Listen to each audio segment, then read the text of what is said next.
Cubs-related podcast presented by CubsInsider.com. My name is Corey. I am joined, as always, by Brendan, and we are coming to you on a Monday evening this time. As we told you the last time we recorded, we wanted to drop some of these off-season podcasts, at least while the MLB playoffs are going on Tuesdays. So hopefully, even though your Monday may have been a little darker without Brendan and I to guide you through some Cubs conversation, hopefully you're listening to this on Tuesday morning thinking, wow, now my Tuesdays are even better. So it's hopefully a worthwhile trade-off for everybody. But we find ourselves on this particular, you're listening to this on Tuesday, October 15th. We are in the middle of October now. As you may have noticed, the Cubs not in the MLB playoffs, so we have not been dealing with that for the last couple weeks. But Brendan and I are recording tonight on Monday in the middle of the Cardinals and Nationals playing as the Nationals look to take a 3-0 series lead, which would be really splendid, something I think that all of us would really appreciate. And on this episode, we're just going to catch you up with where we are in the Cubs kingdom, if you will. What is going on with the Cubs? We've had more manager interviews. We've had more rumors. We've had new names pop up into this conversation since we last spoke. We've also had some names cross themselves off the list, which is always an interesting turn of events. And since we are in mid-October, we're about a couple weeks from the MLB playoffs wrapping up, and that will mean that the free agency trades and all those other things will begin in earnest. So I think as we get closer to that, we'll continue, Brendan and I, to prepare you for such a day where things can really get going, because I think all of us expect this offseason to be a busy one for the Chicago Cubs and their front office. But Brendan, I want to bring you in right now, and we have not spoken to our wonderful, loyal listeners of the Cubs-related podcast in a week.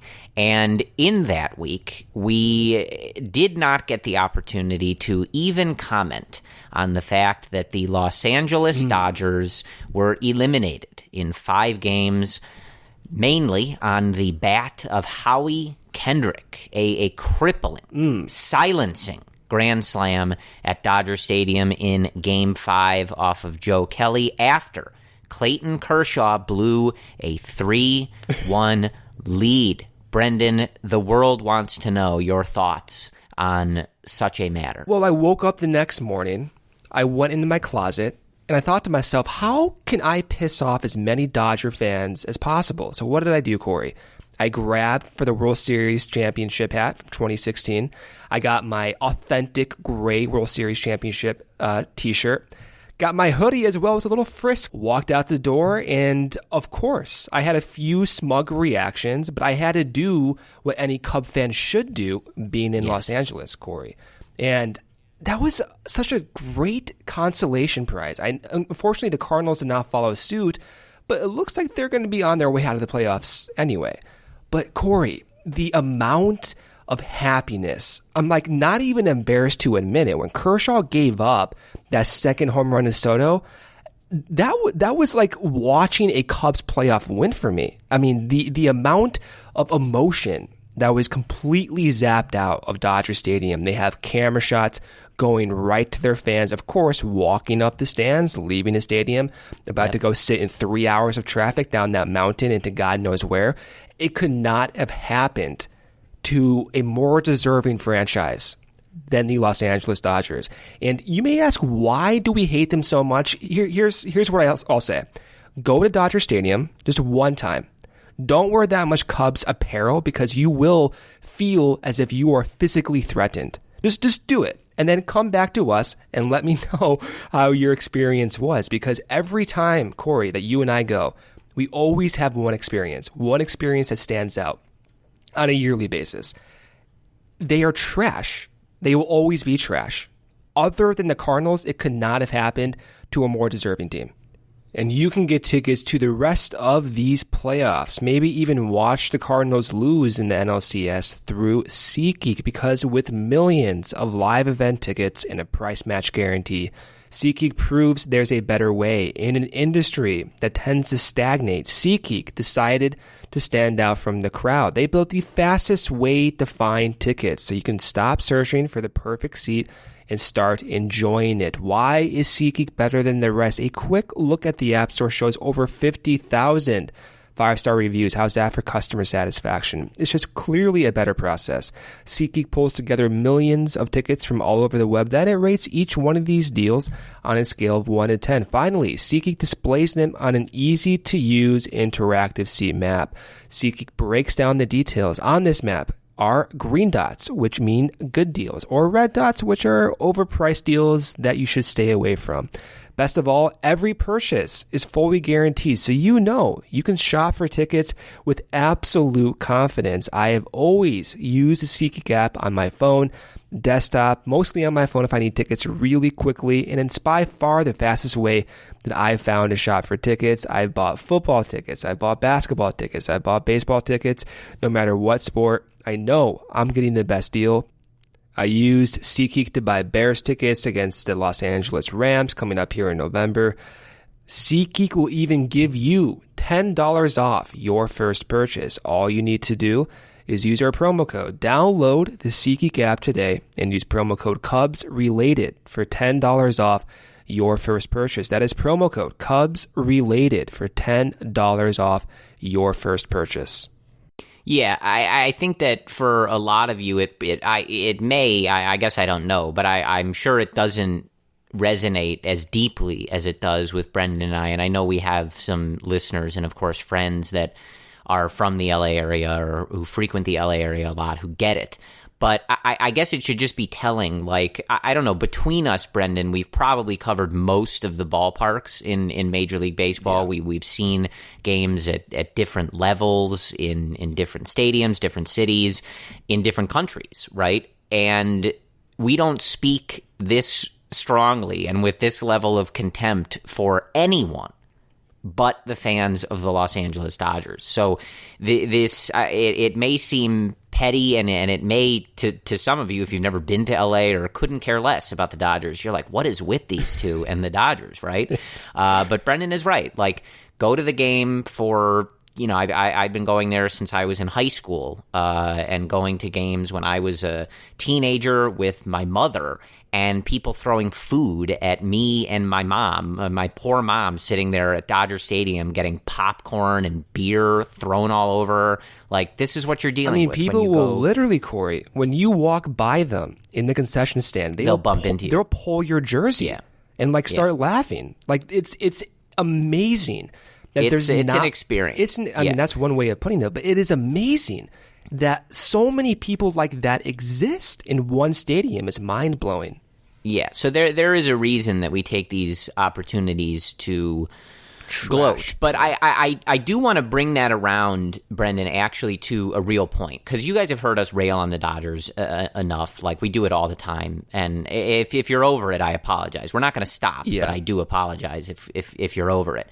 But I do want to relate it back to a real actual thought that I had in it, and like, not just like, let's talk trash about how awful Dodger fans are, but those games, and like, especially watching Kershaw blow that lead, and then Howie Kendrick with the dagger, onions, if you will, if you're a college basketball fan, for the Dodgers season with that grand slam. Like, that is one of those moments where you really have to step back and appreciate that the Cubs got it done. No doubt. The Cubs won the World Series with this group, not just, 10 years ago or 15 years ago. Like, this group, Chris Bryant, Anthony Rizzo, John Lester, Kyle Hendricks, Javi Baez, like, these Chicago Cubs won a World Series. It's done. It's over. No one can take that from them. The flag flies forever, right? And you look at a team like the Dodgers, who, for all intents and purposes, is the best-run organization in baseball. You could probably make an argument or two in a different direction, but they're definitely at the top of this discussion. They have one of, if not the biggest payroll on a year-to-year basis. They have one of the best reputation-wise, performance-wise, front offices in the league. They have some of the best minor league systems in the league, yada, yada, yada, right? We've talked about how sometimes it was disappointing that the Cubs didn't have that deep wealth of prospects to just be calling up at any second like the Dodgers, and just some new guy hitting a home run or some new guy throwing 99.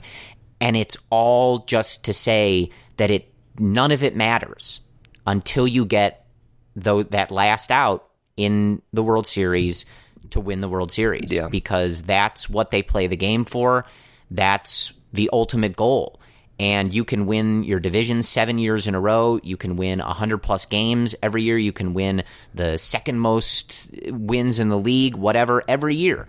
And it doesn't matter if you don't win the World Series. And it's just an illustration of how difficult it is to win the World Series, and how much has to go right. And you think back to 2016, and you think how easily the Cubs could have lost that series to the Giants or to the Dodgers or to the Indians. It was all right there, and you're talking a couple of plays, right, that would have ended any of those series and sent that whole thing in a different direction. They were 3 outs away against the Giants from going to Game 5 against Johnny Cueto at Wrigley Field. Right, a Game 5 that already had been 1-0 the first time that pitching matchup happened. So all bets are off. So, right, and you look at the Dodgers too in that National Series. Like, the Nationals only won a handful of games more than the Cubs, but just getting into the playoffs with 3 pitchers, 4 pitchers, and a few good bats, that can be sufficient to knock out the best team in the National League. That's how crazy of a sport baseball is. Well, and that's also, speaks to all of it. A, why it's so difficult to win the World Series, but also why throughout this tumultuous Cubs season that we all just went through, I know we talk about that like it's like coming back from war or something like that, right? Like, if you can bear to think back to the 2019 season, I don't want to draw up any bad memories, but that's why throughout that whole process, even when it looked so grim and like, what is this team going to do, even if they get in? That's why we keep saying, just get in. Just try to get in. Just try to get a playoff spot. Just see what you can do, right? Because you look at how well things went for the Dodgers, how primed they seemed to be to go at least to another World Series before they lost again. Like, all it takes is you run into a team that got hot at the right time, that throws out Scherzer, Strasburg, Corbin, Soto, and Rendon. That was the key in that series. It was like 5 guys. You know what I mean? Yeah. And that's what it comes down to. So I think taking that ribbing of the Dodgers, if you will, ribbing is probably a light word for the way we talk about them, but it relates back to the Cubs in the sense that you really gotta sometimes step back and be like, I want them to win every year.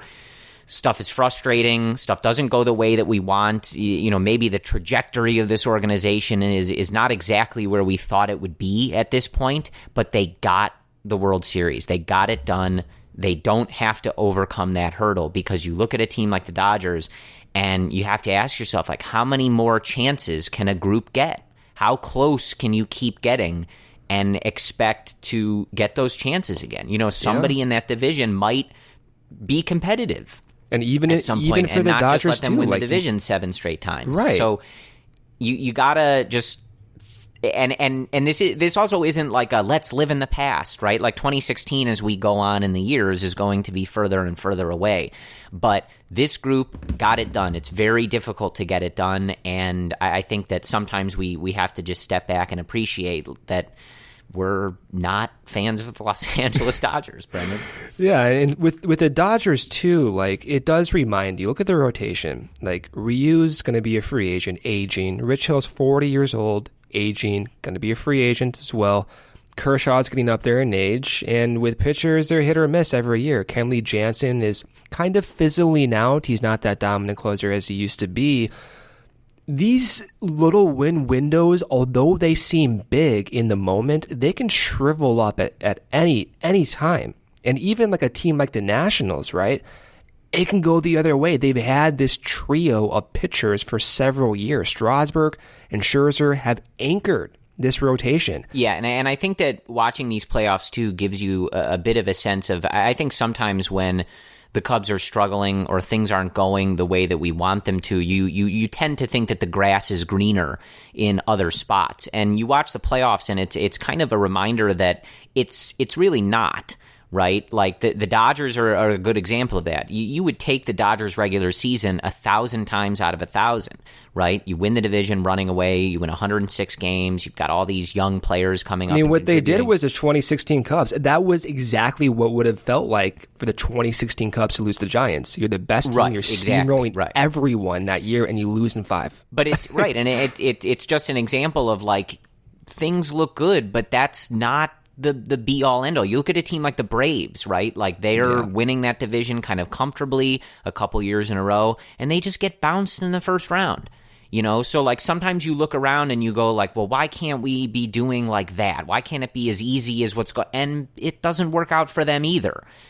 So like ultimately only one team is winning this, and I think you have to, as an organization, do your best to put the best foot forward that you can, but it's not always such a pissing contest, right? Where it's like, well, they're doing better than us, or they're doing better. Yeah, but everybody's got their own problems. And ultimately everybody but one runs into a hurdle that they can't quite jump over. So I think these playoffs are kind of just a reminder that like baseball's hard, and this Cubs season sucked, and the way that it played out was very frustrating, especially given that we kind of all knew it might play out that way, at least to a certain degree.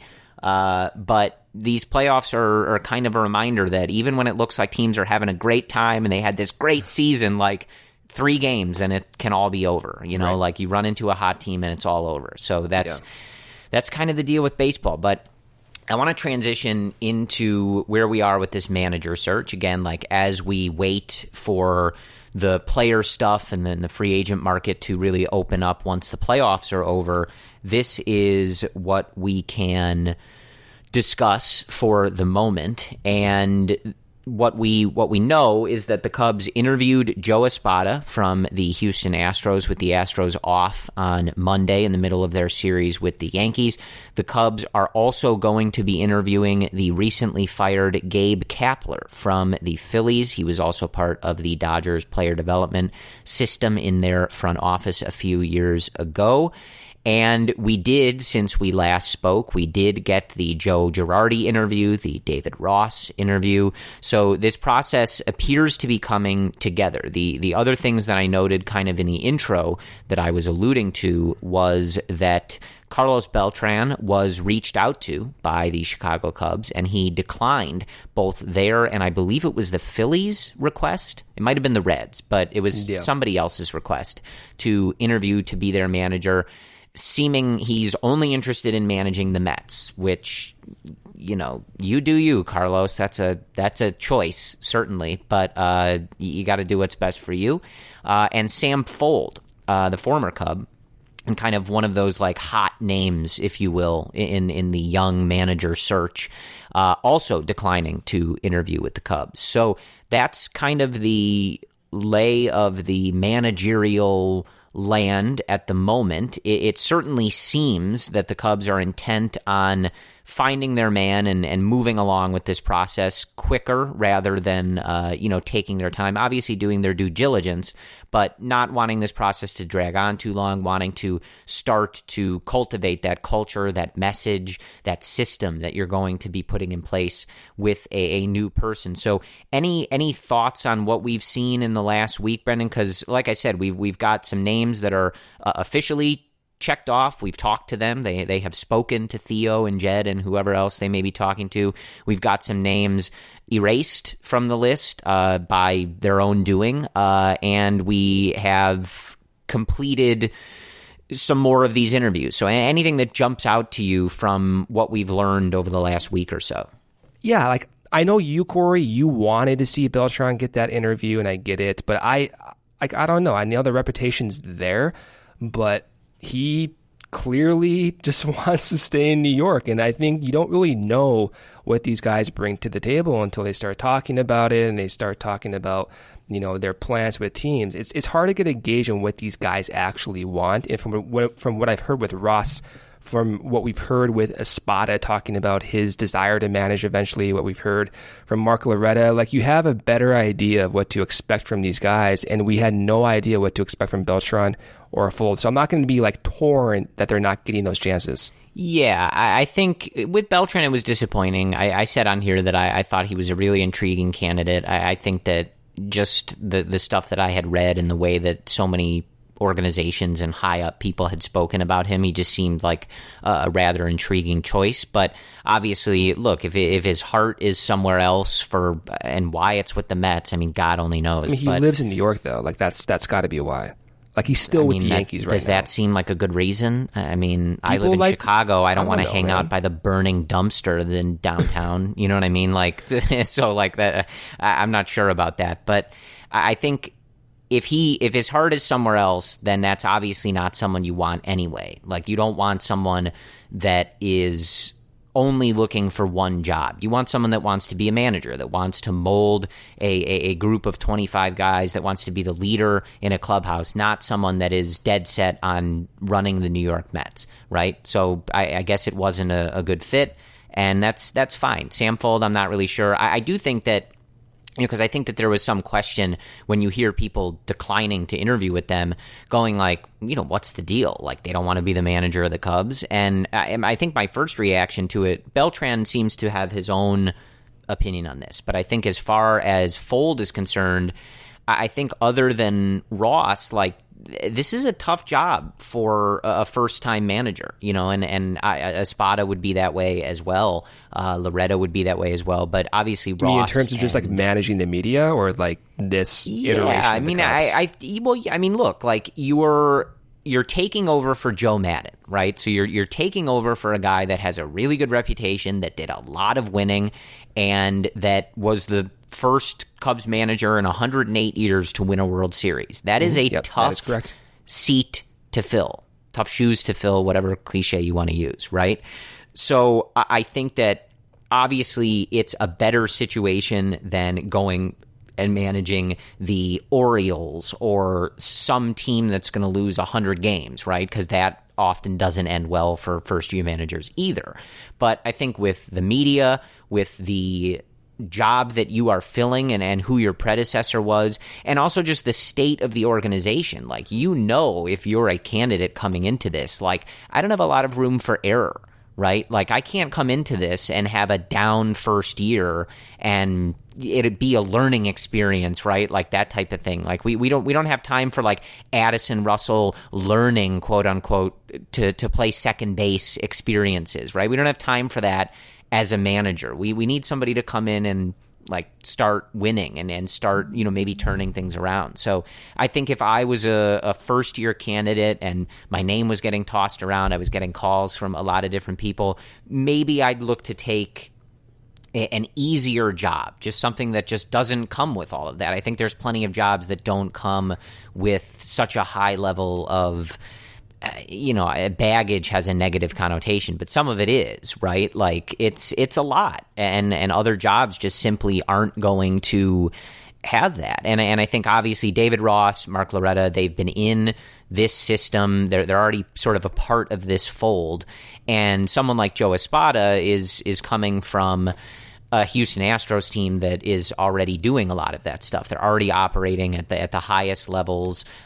Their expectation is to win every year, et cetera, et cetera. Joe Girardi obviously has dealt with being the manager of the New York Yankees, so I don't think that anything is going to be particularly daunting for him in that respect. But I think for someone like Fold, it's not necessarily surprising that he might be like, if I could pick and choose my first job, which it sounds like he might be able to, maybe this isn't the one. And at this point, like, you want a level of certainty with this group. You have most of these guys signed for 2 to 3 more years. So it's one thing to interview him, and I get that, and I can see how some would be disappointed just because his name does seem appealing, and he has a pretty diverse history of playing with a lot of teams like the Oakland Athletics and the Tampa Bay Rays, and he was with the Cubs for a little bit as well. Like, I get the allure for Fold, but at like the end of the day, is he truly that more appealing than a David Ross, than a Mark Loretta, than a Will Venable? three of guys who've been with the Cubs for multiple seasons with multiple players at different times with this team. So I'm not going to lose sleep over that. And I think too, like, Will Venable's name is actually one that we could be underrating. I was reading and we're seeing his name come up in the San Francisco Giants job potential. So, like, I think right now with this team, you want a level of certainty. Like, you want to hire a guy. And even as Theo said, like, I want to hire a guy that I know can do the job. And for Theo, that meant job history a little bit that he values. But does that mean Joe Girardi? Who knows, right? But I think Theo having that comfort level with David Ross or with Will Venable or with Mark Loretta, that is going to come into play. You look at what Theo's done over his entire tenure as a GM, as the president of the Cubs. He's had his band of friends with him. He's had Jed Hoyer with him for 15 years in total now, dating back to his days with the Red Sox. Jason McLeod, been with Theo for almost 2 decades now. And there is a sense of comfort and reliability that Theo seems to really value. And I think that's going to come through again in this manager decision. I think it's going to be one of those three guys, Corey. Like, I think I would bet on this right now.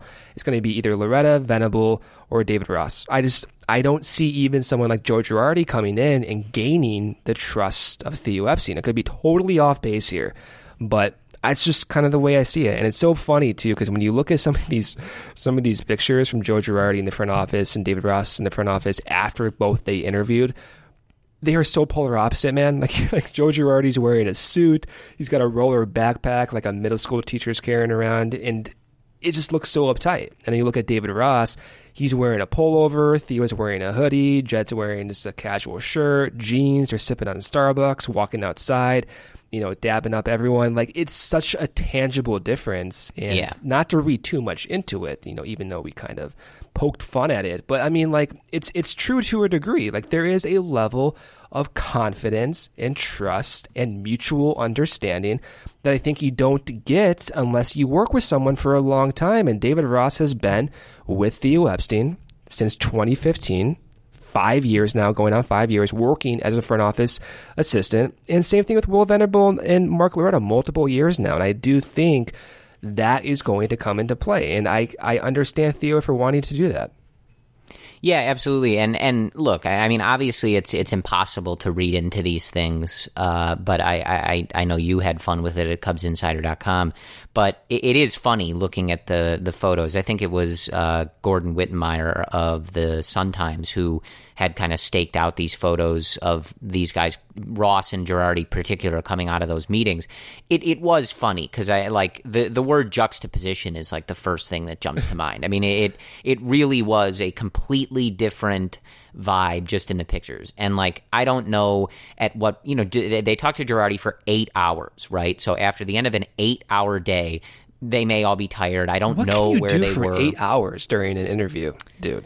Like, going through that, I'm not sure. simulations? I've never been a part of one, and I'm not quite sure. But I would imagine, especially with someone like Girardi, I think because he's doing TV and interviewing in other places, it's probably more of a we got to talk about everything kind of a conversation. Maybe with Ross, you've already discussed some of this stuff, or how he stands on certain things, and you don't need to get as deep in the weeds. But with someone like Girardi, who hasn't been in the organization and who you really probably are not going to have contact with regularly while he's working and interviewing in other places, you probably got to get it all out. And I would assume there's just a lot of philosophy talk. They might talk about every player on the team. And what do you think about this? What do you think about this? Let's run through some managerial situations and scenarios. I have no idea, and it could just be like, hey, we're if it was just the three of them.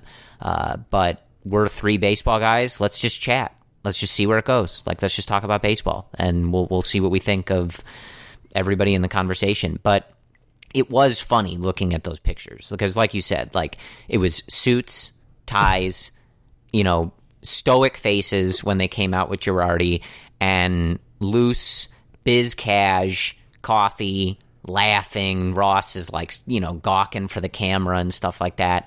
a different vibe, to be sure. But I think part of that is going to come down to what is the vibe that they want. And I tried to clarify as best I could on, I think, the last episode that David Ross is not some fun-loving, like, goofy guy as a manager or even as a player. I know that he developed into that Grandpa Rossi character, if you will, over his time with the Cubs, but he's like a tough-nosed guy in that clubhouse. He will chew you out, and he is the type of person that if you get picked off of first base, you don't want to run into David Ross in the clubhouse or in the locker room because he's going to let you have it. So I always just reiterate that, because don't let his outward demeanor and his, kind of just jubilant personality, if you will, that comes across, don't let that fool you into thinking that that's the only side of him, because he has a, like, we're here to win, this is business, like, you better come ready to play or I'm going to call you out for it. That is unique, though, too, right? Like, I can't think... To be able to do both? Yeah, I'm trying to, like, rattle my mind right now. I can't find a manager in history who's done both. Well, and I mean, I guess I don't know about managers, but, you certainly think of, like, the opposite of, like, John Lackey, right? Like, John Lackey is also that person you do not want to run into in the dugout. He will chew you out. You make an error, like, he'll turn around and he'll yell at you, right? But he doesn't ever... literally ever give off a fun-loving, right? Like, he doesn't give off that vibe. So, I think Ross is sort of a unique character in that regard. Like, Joe wasn't really like that. Joe certainly got on the guys. It's not as though, like, he never does. And someone like Dusty, too, right, has that kind of fun-loving, clubhouse first, player first type vibe. But they can get on guys. But I don't think I can remember someone having the ability to maybe flip that switch as well as Ross does, and to also have that reputation of, like, yeah, that guy's the most fun person on earth, but you make a base running error, like, don't talk to him, like, he'll kill you, right? So, but part of that, again, like, it depends what the Cubs are looking for. And if Theo and Jed have looked at this and they've decided that they want more of that, like, military sergeant kind of a vibe, then maybe Girardi's their guy. And I don't think they do, though. Like, I don't think that they do either, but they talked to him for a while. He's as deep in this process as anybody else is. So there's nothing that we can do, I think, but consider that it's a possibility. And again, for the millionth time, I've made my peace on this. I think it's a bad idea. I don't like him as a manager.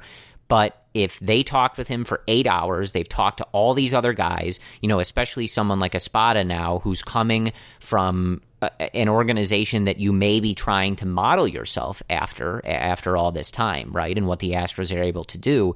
If they land on Joe Girardi, then I'm going to support it. And I'm going to think that Theo knows what he's doing, and he's doing this for a reason, even if it's not my first choice. But it's going to be an interesting process, and they're certainly not leading on in any particular way. They've talked to Ross. They tried to get it out of Ross if he had any thoughts on being the quote-unquote front runner. A.J. Pierzynski during these broadcasts during the playoffs has been nonstop trying to get Joe Girardi to tip his hand as to whether he's going to take a job, has already taken a job, whatever.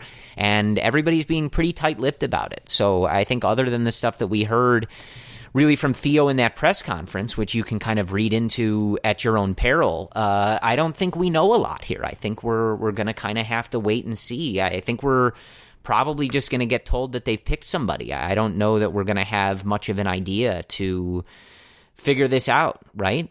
To a degree, I do understand a lot of different fans' thoughts on this, but I don't think the Cubs are going to go and get that militaristic type guy. Like, I don't even think that's why Joe Maddon was fired. Like, it's not as if the Cubs, and this is what Mark Loretta was saying too, it's not as if they weren't intentional about fixing their flaws, fixing their base running miscues, fixing their situational hitting and all their fielding mishaps as well. Like, the intention was there.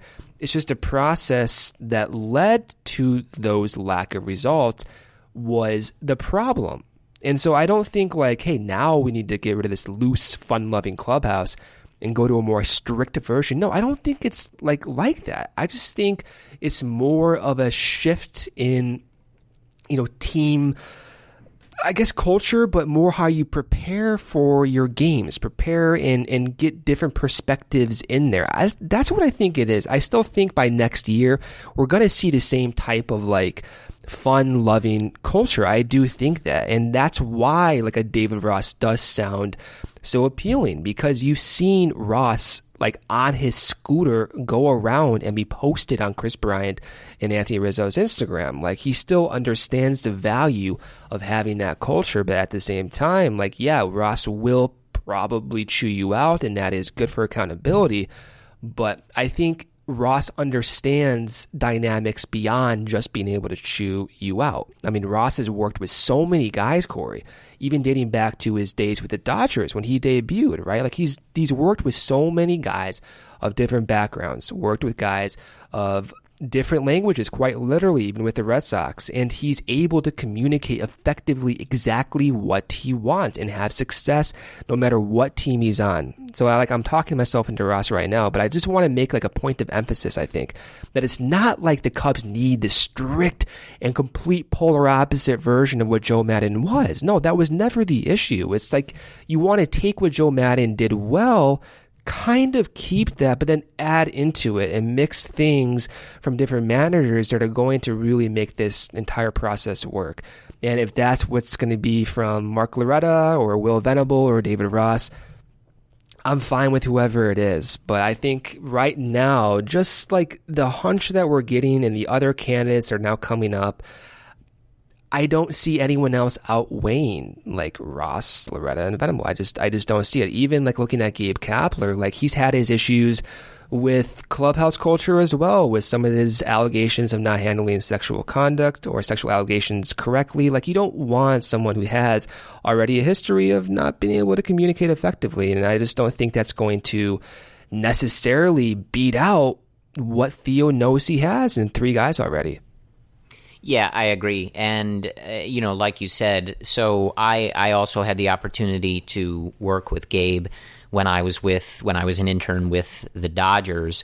And again, I feel like normally my baseball operations, quote unquote, career, if you want to call a bunch of internships a career, doesn't come up that often. But this is an oddly, weirdly specific time where I have particular insight on a couple of these candidates for some reason. Of the 6 people they're interviewing, I worked with 2 of them. So I guess now is the time to speak up. But I don't think that Gabe is the right fit for this group. The sexual assault stuff, I think, that was going on in the Dodgers minor league system that Gabe, I don't think, handled well, is obviously a very bad place to start, especially given some of the transgressions of this Cubs organization in that regard in the recent past. So it should be a non-starter, really. But from a managerial perspective, it didn't seem to go that well in Philly. And I'm not sure why you would go in that particular direction. Obviously, Philly, a younger group in general, but they, obviously brought in Bryce Harper. They have some veterans and some high-profile names there, and it didn't go that well. It seemed like Gabe had some problems managing the bullpen there. We've heard that one before, and I think that, especially and this is kind of a weird thing for me to even conceptualize, but if you were going to go with a manager who got fired and who had a falling out with a team and it didn't work, how would Gabe end up ahead in the pecking order of Girardi, right? Girardi won a World Series, and I'm not advocating for it, but I'm just saying, if you were comparing apples to apples, both of them had a falling out, both of them ended up getting fired, it didn't work, there was all this talk about what happened and what didn't. I mean, how would you end up choosing Gabe over someone who was in a similar spot in a bigger organization and actually managed to do some winning while he was there? So I don't really see that working. I also don't really like the fit. I think that Gabe is, in my experience, an incredible person and a unique person in that he is very outside the box. I think this is something that's kind of well known about him, but he's a little out there in a good way. But I think that his message might resonate more with younger players, and that's just not where the Cubs organization is. What do you mean by that, though? I mean, like, this core still is young, though, Corey. Like, it's 26, 27, not young anymore? I guess I just mean that a lot of these guys, you look at guys like Javi, Wilson, KB, et cetera. Like, these guys have been around the block. They've been in the playoffs, except for this year, every year of their career. I wish we could still say that. It sucks that we can't say that. No, we still have a World Series ring to show for it. So that's true. Yeah. And I just think that Gabe is someone who's going to push those limits. He's really hyper-focused, or at least when I knew him. I mean, this was several years ago, so who knows? But just hyper-focused on some of that, like, new age thinking, like, how much sleep are all these guys getting? What are these guys eating every single meal of every day? What do we think about batting practice and jogging before the game? It's just all the, like, changing things. Like, he's looking and willing to change the way that everything goes on its head. And I just don't really see that being where a lot of these guys are. I think that where a lot of these guys are needing to tighten up that focus, tighten up some of those fundamentals, and get back into that mindset of that, everlasting hunger to win the World Series, and just sort of like renewing that focus, sort of just a maybe change of voice to make that happen. I don't know that they're in a place where they need like a full-on, like, new age, outside-the-box guy to come in and turn their world upside down in literally every way that he possibly can, right? So maybe it's hard to articulate, but I just think he's the type of person who can go into a young group, a budding franchise, and maybe cultivate a brand new culture and paradigm and all that. And I'm not really sure that would resonate very well with this Cubs team. I think the Cubs, I think that's mostly already there. It's just about crafting it to get back to where you want to be. But I think Gabe may be someone who works better starting from scratch and not dealing with guys who, like, I Brendan, for the life of me, cannot imagine Gabe Kapler talking to John Lester about, like, what he wants to do in the clubhouse and the stuff that he wants John doing, and John's just like rolling his eyes back. Yeah, like, it just doesn't. And they probably played together in Boston, so, like, I'm sure they know each other or whatever. But just from in that dynamic, it's really difficult for me to see that, like, resonating with some of these guys. But again, like, this was several years ago. Who knows? For my money, it didn't work in Philadelphia. I don't know why you try to make it work in Chicago, right? Yeah. Like, I'm with you. There's similar situations in certain senses, and it just didn't. It seemed like a disaster, like, from day one, basically. And so I just am not sure why you would be trying to change that here. I just don't think that's the right thing to do. Yeah, when I first heard Gabe Kapler's name, too, like, the first thought that came to mind was his success developing players.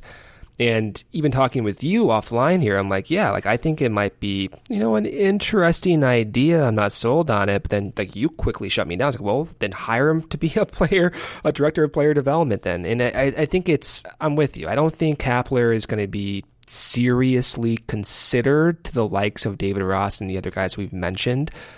Who knows? Maybe he blows them away, but I just don't see it happening for several reasons. And then just to add to all of this, so John Heyman a few days ago tweeted out that the Cubs are weighing a couple of big changes, as he said. That includes, Corey, reassigning, not firing, but reassigning several guys on the draft and player development side. And you said on this podcast a few weeks ago, with some expletives, that you want to see some heads roll. And so maybe this is one of those areas where you may see some heads roll. And we've seen already Jason McLeod get reassigned. I don't think it's a secret that his director of scouting development has not really coincided with a lot of pitching value, but there's going to be other moves as well. Hopefully we'll hear about this within the next few weeks. But right now the Cubs are finding holes from their roster, from their front office.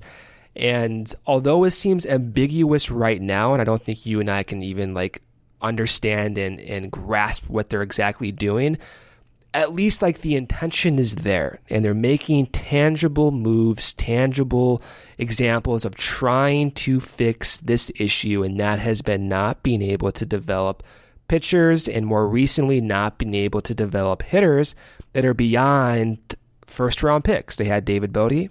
That was it. And you look at other teams around the league, they're developing hitters from their top 10 rounds in their draft, and Cubs have not been able to do that.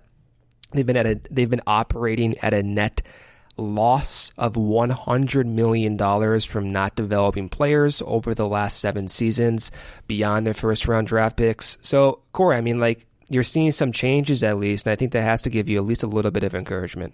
And again, for like as much as we will rip on the Cardinals for, rooting for them to lose and whatever, like, you allowed this to happen. Like, you're watching them in the NLCS because you couldn't deal with them and you couldn't beat them. So I think it's a reminder of, like, you can't just wait around and expect everybody to lay down for the Chicago Cubs. You got to be better than them. You have to find a way to be better than them, and when you're not, you got to fix it, and you got to fix it quickly. So I do want to, before we get closer to wrapping up here, Brendan, I do want to ask, just as you watch these playoffs, and we're about a couple weeks from the end of the playoffs, and when this will all start kicking into gear, there's a couple of big time free agents that are still left in this field, and that would be Garrett Cole and Anthony Rendon, both of them having themselves a time in these playoffs. Their agents, I'm sure, very pleased with the way things are going for them in these playoffs. Not necessarily just them. I think Howie Kendrick is a name that might be interesting to the Cubs, just to add to that depth. We've seen what he's been able to do for the Nationals. Anything going on in these playoffs that, as we have gone from the end of the regular season for the Cubs to heading to the free agency period, and any names that have maybe changed your perception on them, or that you maybe didn't think you would be as invested in, but now as we're kind of going through these playoffs and we're, say it's November, whatever, and it's free agency time, all of a sudden you're like, you know what, I'm really in on this particular guy. Yeah, Garrett Cole's a name that, of course, is popping up just because he's striking out double-digit guys like every single start. But looking at the Cubs' payroll right now, like, they're already locked in probably for $210 million. So with bonuses and arbitration and whatever you have in 2020, like, you're going to be above the luxury tax again, which is fine. If you budgeted for that, like, that's fine. But if you add someone like a Garrett Cole, who right now, Corey, like, probably will make close to 280, 300 million, whatever it is, maybe make, I don't know, like, do somewhere in like Clayton Kershaw, Zach Greinke type territory as the range. I don't know if that's the best source of your financial restrictions right now. Like, you can only do so much, I feel like. So if you sign Garrett Cole, you're moving from 210 maybe to 240 to 245, and that's like going to take away from your ability to sign other guys elsewhere. Sign a center fielder, sign Howie Kendrick for your additional depth, because Daniel Descalso cannot play baseball anymore, right? Like, you have other holes on the roster that I don't think are going to be fit because you sign someone like this. One name, though, that is interesting that I would actually seriously consider, even going beyond like all of this money thresholds, is Anthony Rendon. Going to be 30 years old next year, but defensively, the guy's a stud. Offensively, he's made changes over the last few years, decreasing his strikeout rate. I mean, he was striking out in 2015 and 2016 at a 20% and 18% clip, respectively. The last 2 years in particular, he's walking more, walking 12% this year, 13% strikeout rate this year. A phenomenal year, Benny. 320, 34 homers, right? Like, Rendon is the guy who I think makes the most sense, because not only do you get Rendon, you can move Chris Bryant to a corner outfield spot. So I think if I had to pick between Garrett Cole and Rendon, like, I'm going to go for hitting right now. Like, this pitching volatility is so anxiety inducing. Like, we saw what happened to Yu Darvish. I love Yu Darvish. He's my guy, right? Like, even that contract of $21 million is a relative steal given what he could produce. But having 1 year where you have, like, a small injury from these power pitchers, it throws you off for an entire calendar year, and all of a sudden a $21 million steal becomes a sunk cost, so to speak. Yu Darvish is not a sunk cost, not saying that, but you get what happens in 1 year. So I think Rendon is an interesting option, but I still think that the Cubs are not going to be going out there and lavishly spending. I just don't see it. They're going to be going from $210 million to $240 if they do even one of these moves. And I don't think they're going to do that. I just think they want some of that flexibility as the season goes on by the trade deadline to make some moves. You go get Chapman, you go get Kimbrel, you go get Castellanos, like they've done every single year. And if they do that, if they go out and sign Garrett Cole and Anthony Rendon, I think they're going to lose that flexibility. What I want to see is someone like Anibal Sanchez popping up out of basically nowhere and developing some of these mishits that have been undervalued because they have not been changed. Now, I want the Cubs to finally go out there and do what they did to, like Arrieta. You go get Arrieta, perfect storm with coaching staffs, data, blah, blah, blah, and you get the best out of these guys. I think that's more of the target that they're going to set this offseason. I would be shocked, Corey, if they sign Garrett Cole. I really would be. And of course, I want to see it happen. But if we're talking about Garrett Cole and Rendon, I would pick Rendon. But if they sign Garrett Cole, yeah, that's going to change this projection for 2020 and beyond drastically. And of course, I'll support it. I just don't see it happening. Yeah, we can see where the payroll's at in a little bit. I'm not going to worry about that yet. He's locked in though. Like with arbitration, it's locked in. No, what I'm saying is like I'm just gonna say things that I want them to do, and so if Rendon, Tom Ricketts is going to decide that they're not going to spend the money, that's a problem we can deal with later. But yeah, I mean, look, I would be thrilled to get either of them. I mean, I think the Cubs' rotation is going to be in an interesting spot. You've got to make the, I think, easy decision on Jose Quintana and picking up his option. But, Lester's getting up there in age. You don't have Cole Hamels anymore. Darvish was great. Hendricks was great. But, you're going to have to think about what you're throwing out there 1 to 5 on a daily basis. Who do you want to involve either that's already in your system? Do you want to add outside guys?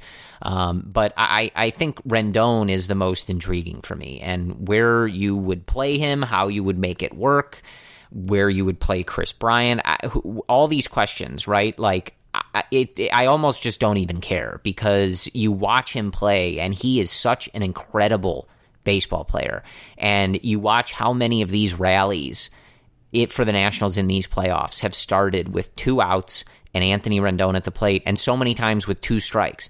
The guy is so patient, so calm, and he's poised. Rizzo from the right side. Yeah, like in those big moments, it's really incredible. I mean, you watch him get down 0-2 against some of the best pitchers in the league. Nothing changes about him. His composure, his approach, all the same, and it manages to do good work in those things. That ball that he hit off of Kershaw for the first home run in that Game 5 was a good pitch. It was exactly where that pitch was called by whoever the Dodgers catcher was. And he went down, he got it, and he took it out. And you watch, he's making diving plays every night. He's just so impressive, and he's just one of those guys where when you're coming off back-to-back years of the offensive inconsistencies and people not developing the way that you wanted, that's a way to inject some life into an offense. You have to think, too, like question. Moving KB to the corner. Yeah, look, we're not medical professionals, but like people have said in sport, going from third base to the corner outfield is a way to extend your longevity or reduce potentially injuring I think yourself. Especially with KB's body type too, tall, lanky guy, right. I mean, you'd have to think at some point he's not really going to be able to play third base as well anymore just because of the way that he's built. But again, like that's a logistical thing. Like I don't even care. I mean, you give me a lineup where they're throwing out right, like KB, Rendon, Rizzo, Javi. Like I don't care. You can put them wherever you want. Have KB catch for all I care. I mean, at that point, like you're just going up there and mashing and not worrying about it. So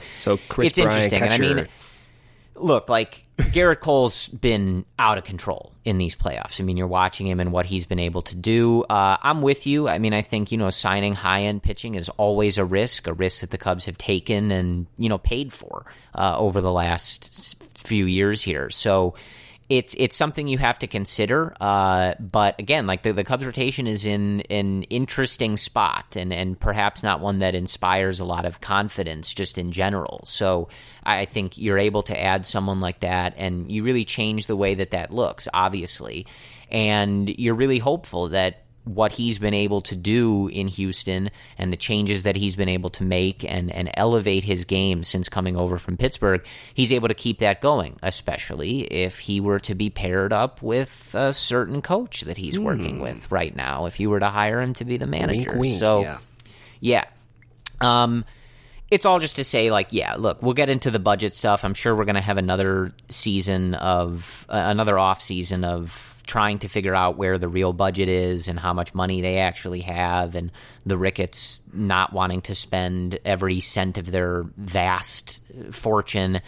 I don't know. We can deal with that when we get there. The Cubs payroll as it stands right now, probably looks pretty tight, but they should have some room to do some stuff with, and we'll see what they ultimately decide to move around. But I think that is where we are here. So, we'll come back to you guys next Tuesday. We'll drop on Tuesday morning and see if there is more to talk about. Obviously, if the Cubs hire a manager in the middle of this week, we will jump back on ASAP and break that all down. But I think that's where the Cubs are right now, and it's an okay place to be. Like I said, I think when you watch these playoffs and you watch some of these other teams who had things go better for them, and maybe even at certain points during the season you thought, man, that's going well for them. Why isn't it going this well for us?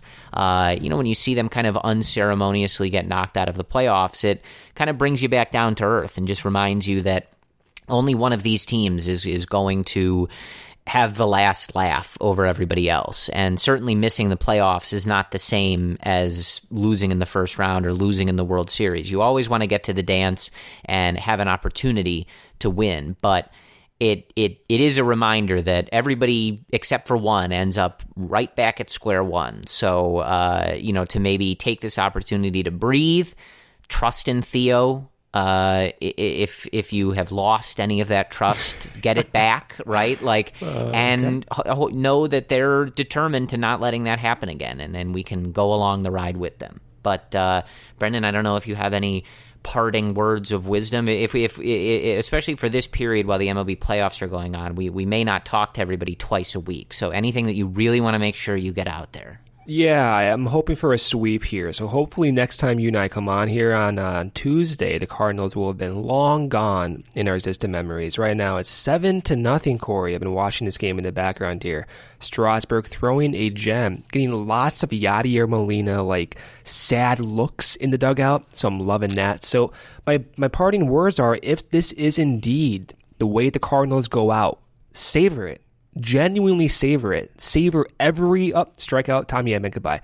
Savor every single sad look on the St. Louis Cardinals face. Savor that Mike Schilt sad look, because it's going to be 5 months until hopefully the Cubs can do the same thing to them next season. Brendan, you and I will have to put our heads together and figure out something to do to support the Washington Nationals if they do end up fending off the Cardinals here, because I owe them something. Right? If they take down the Brewers, Washington Nationals. I'm just saying, Brendan, if they take down the Brewers, the Dodgers, and the Cardinals, we owe them something.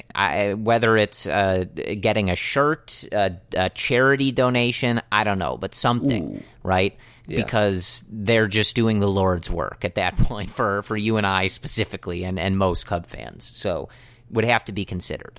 Yeah, Dave Martinez jersey. I'll rock one of those. I think that's fair. Yeah. I mean, look, there's something some Cubs connections there as well. We just gotta pay that forward somehow. They're vanquishing a lot of evil, so I think we would have to figure out a way to pay that forward. No doubt. Other than that, I think that's all we have for you. Kind of an unexciting time or a really exciting time. I don't know how to feel about this manager thing. I think as the weeks have gone on since Joe Maddon was not tendered a new contract, I've gone back and forth on being intrigued by the process and a little terrified and anywhere in between. So we'll see where that all lands, and hopefully at some point we actually have a new manager to break down and a press conference to go through and all that, and that should be exciting to talk about. But until then, like I said, we'll jump back on if there is anything worthwhile of discussing and worthy of your downloads and listenership. But otherwise, we will talk to you next Tuesday, and we'll see where we're at with this Cubs extended off season, unfortunately. But as always, we thank you guys very much for listening, especially in the off season here. We're glad to talk a little Cubs baseball with you, even if the Cubs are not playing baseball. And with that, I will end, as always, go Cubs.